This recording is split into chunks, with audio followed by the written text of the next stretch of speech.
Solid waste management का पूरा syllabus BPSC का एएसडब्ल्यूएमओ का कवर करने के बाद अब हमारा, क्योंकि सॉलिड वेस्ट मैनेजमेंट पूरा कंप्लीट हो चुका है, उसके बाद कुछ मिसलेनियस टॉपिक्स बचे हैं तो वो हम देखेंगे आज कि प्राइवेट सेक्टर का जो पार्टिसिपेशन होता है सॉलिड वेस्ट मैनेजमेंट का, तो वो देख लेते हैं। सबसे पहले उसमें वो आ जाता है।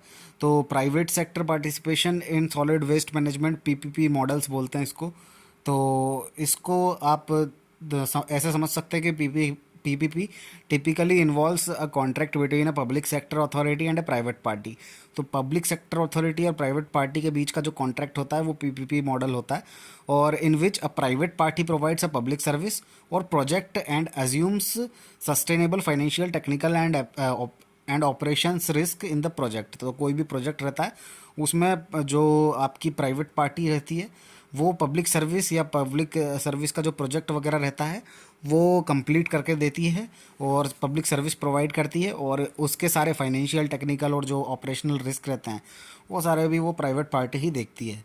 उसके बाद जो पीपीपी रहती है वो कवर करती है एंटायर जो भी गैम्यूट हो सकते हैं, जो भी दिक्कतें हो सकती है कॉन्ट्रैक्ट की, ranging from simple service contract to long term concessions. तो छोटे छोटे कॉन्ट्रैक्ट से लेके बड़े लंबे लंबे कंसेशन जो भी रहते हैं वो सारा कुछ पीपीपीस कवर करती है। जो सिटीज़ प्रोवाइड, जो अब इसके बाद देख लेते हैं हम cities providing solid waste management services through PPP. तो इंडिया में जो कुछ सिटीज़ हैं वो पीपीपी पब्लिक प्राइवेट पार्टनरशिप के थ्रू हमारे सॉलिड वेस्ट मैनेजमेंट की सर्विस प्रोवाइड कर रही है। तो डोर टू डोर कलेक्शन के लिए जो पीपीपी है इन सिटीज़ ने हायर कर रखी है, Bangalore, Ahmedabad, Nagpur, Jaipur, north Daman and Diu, और हमारा बैरकपुर, और वेस्ट बंगाल में आता है ये बैरकपुर, और उसके बाद गांधीनगर, दिल्ली। यहाँ पे सारा डोर टू डोर जो कलेक्शन रहता है वो पब्लिक प्राइवेट पार्टनरशिप पीपीपी ही संभालती है। उसके बाद स्ट्रीट स्वीपिंग का जो कॉन्ट्रैक्ट मिला हुआ है प्राइवेट कंपनीज़ को, वो सूरत और हैदराबाद में मिला हुआ है। उसके बाद स्टोरेज एंड ट्रांसपोर्टेशन का प्राइवेट पीपीपी जो है वो सूरत, अहमदाबाद, मुंबई और दिल्ली में है।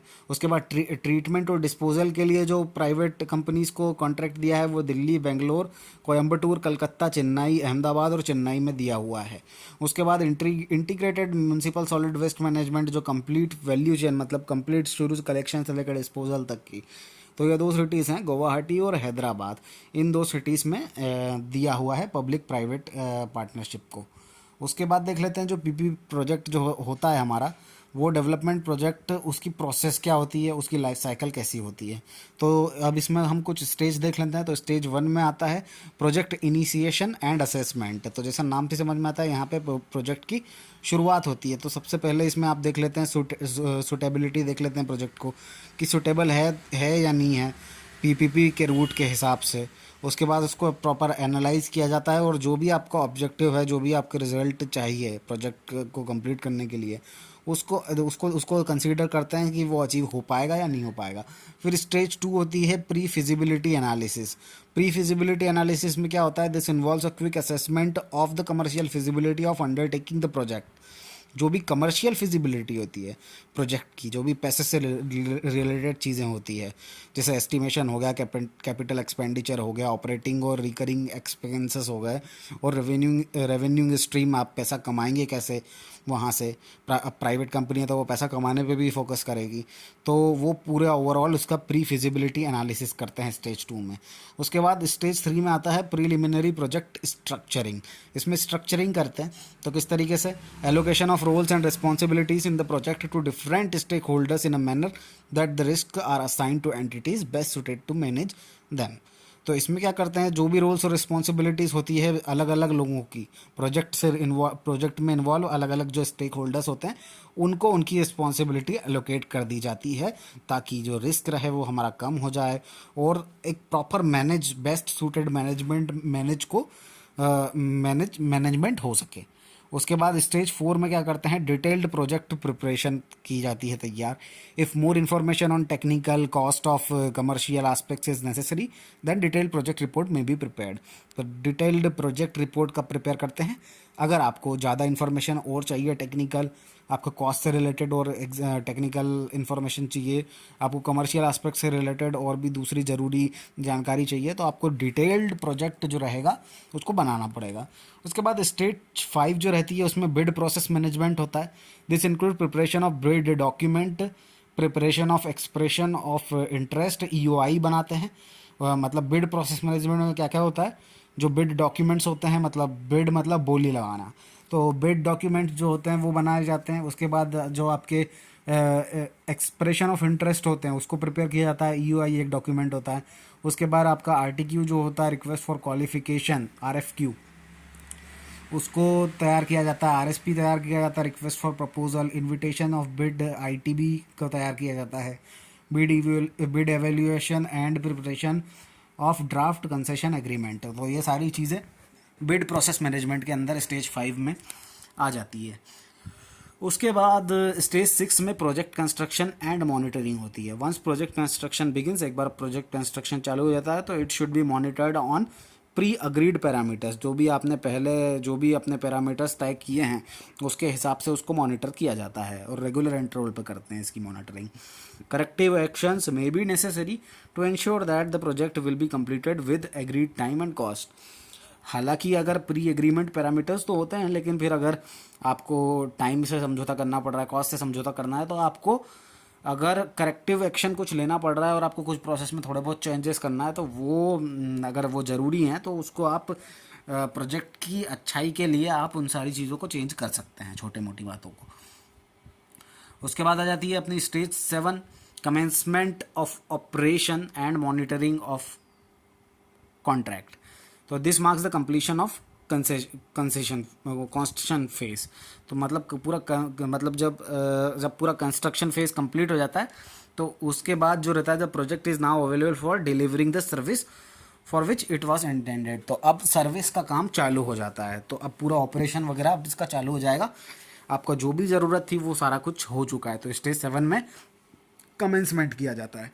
It is necessary to monitor whether the quality and quantity of service delivered by the project meets the performance standard as originally agreed. तो जैसा कि पहले से तय किए गए मानकों के हिसाब से जो भी काम है वो पब्लिक प्राइवेट, मतलब जो आपकी प्राइवेट कंपनीज है वो डिलीवर कर पा रही है या नहीं कर पा रही है, इसको मॉनिटर करने के लिए स्टेज 7 में ये कमेंसमेंट ऑफ ऑपरेशन आपको जरूरी होता है। The monitoring will have to be done throughout the project lifetime. तो मॉनिटरिंग जो है जब तक कि पूरा प्रोजेक्ट चल रहा है तब तक उसकी मॉनिटरिंग भी चलती रहेगी, जब तक कि सर्विस दे रहे हैं वो लोग, है ना, तब तक पूरा सिस्टम को आपको मॉनिटर करना ही पड़ेगा फॉर इंश्योरिंग, ताकि आपकी क्वालिटी जो रहे आपकी, for ensuring quality services will have to put in the place, ताकि सब सही साट आपको क्वालिटी मिल पाए। उसके बाद जो पीपीपी प्रोजेक्ट रहता है उसकी लाइफ साइकिल को समझने के लिए एक सिंपल से आप एक लाइफ साइकिल का एक चार्ट देख सकते हैं। सबसे पहले आ जाते हैं आपके स्ट्रेटेजिक एनालिसिस आ जाता है, फिर टेंडरिंग आ जाती है, फिर कॉन्ट्रैक्ट कंप्लीशन का टेंडर भरा जाता है, फिर उसके बाद आपका कॉन्ट्रैक्ट जो रहता है वो कंप्लीट हो जाता है, फिर प्री ऑपरेशनल इम्प्लीमेंटेशन होते हैं, फिर अर्ली ऑपरेशनल इम्प्लीमेंट होते हैं, और फिर मैच्योर हो जाते हैं आपके ऑपरेशनल, और यहाँ पे कॉन्ट्रैक्ट आपका ख़त्म हो जाता है। तो that's how it is the life cycle of PPP project. उसके बाद जो पाथ होता है पीपीपी प्रोजेक्ट का वो इन पॉइंट से समझा जा सकता है। वो ये कि जो आपका नंबर 1 आप देख सकते हैं पाथ में कि पीपीपी का इंट्रोडक्शन और उसका ओवरव्यू, फिर उसके बाद आप पीपीपी का फ्रेमवर्क इस्टेब्लिश करते हैं, फिर आप उसमें प्रोजेक्ट आइडेंटिफिकेशन करते हैं और पीपीपी की स्क्रीनिंग करते हैं, फिर उसके बाद अप्रेजल करते हैं, फिर उसके बाद आपका structuring and drafting the tender, उसके बाद टेंडर को स्ट्रक्चर किया जाता है, ड्राफ्ट किया जाता है, उसके बाद जो कॉन्ट्रैक्ट रहता है उसको अवार्ड किया जाता है जो भी, और फिर उसके बाद डिलीवरी और उसका कमीशनिंग हो जाती है, और उसके बाद फिर ऑपरेशन चालू हो जाता है उस पर काम। और जो करंट इश्यू है सॉलिड वेस्ट मैनेजमेंट में मिसलेनियस, क्योंकि हम टॉपिक पढ़ रहे हैं तो करंट इश्यूज़ जो रहते हैं उनको आप देख सकते हैं, उससे इंपॉर्टेंट रिलेटेड कुछ पॉइंट्स अगर आ जाते हैं तो effective solid waste management is a major challenge in cities with high population density. जहाँ पे पॉपुलेशन डेंसिटी ज़्यादा होती है वहाँ पे सॉलिड वेस्ट मैनेजमेंट जो रहता है वो एक चैलेंज हो जाता है। Despite significant development in social, economic and environmental areas, solid waste management system in India have remained relatively unchanged. हालांकि भारत में सोशल, इकोनॉमिक और इन्वायरमेंट एरियाज में तो को अगर हम छोड़ दिया जाए तो ओवरऑल इंडिया में सॉलिड वेस्ट मैनेजमेंट का जो पूरा आपका जो सिस्टम है ये बहुत ही ज़्यादा बदला, इसमें कोई बहुत ज़्यादा बदलाव आया नहीं है। तो current solid waste management systems are inefficient with waste having a negative impact on public health. क्योंकि हमारा जो अभी जो मैं सॉलिड वेस्ट मैनेजमेंट सिस्टम है वो इनएफिशिएंट है, मतलब एफिशिएंट नहीं है। क्योंकि जो हमारा वेस्ट है वो नेगेटिव इम्पैक्ट डाल रहा है हमारे पब्लिक की हेल्थ पे, और जो एनवायरनमेंट है उस पर भी नेगेटिव इम्पैक्ट डाल रहा है, और इसी कारण इकोनॉमी जो है हमारे देश की उस पर भी नेगेटिव इम्पैक्ट डल रहा है। उसके बाद जो वेस्ट जनरेशन होता है इंडिया में, उसके बारे में उससे रिलेटेड कुछ इंपॉर्टेंट पॉइंट है कि India is experiencing rapid urbanisation. India में बहुत तेज़ी से अर्बनाइजेशन चालू हो रहा है, लोग शहर की तरफ आ रहे हैं। While remaining a country with physical, climate, geographical, ecological and social, cultural and linguistic diversity. तो भारत में फिजिकल है, क्लाइमेट भी अलग अलग है, अलग अलग जगह पे जोग्राफी भी अलग अलग है, इंडिया में अलग अलग जगह पे इकोलॉजी भी अलग है, सोशल, कल्चरल और लैंग्वेज भी है, तो अलग अलग है। लेकिन अर्बनाइजेशन बहुत तेज़ी से बढ़ रहा है। Population growth is major contributor to increasing the municipal solid waste. ऊपर से आबादी इतनी ज़्यादा बढ़ रही है तो म्यूनसिपल सॉलिड वेस्ट का जनरेशन भी बहुत तेज़ी से बढ़ रहा है।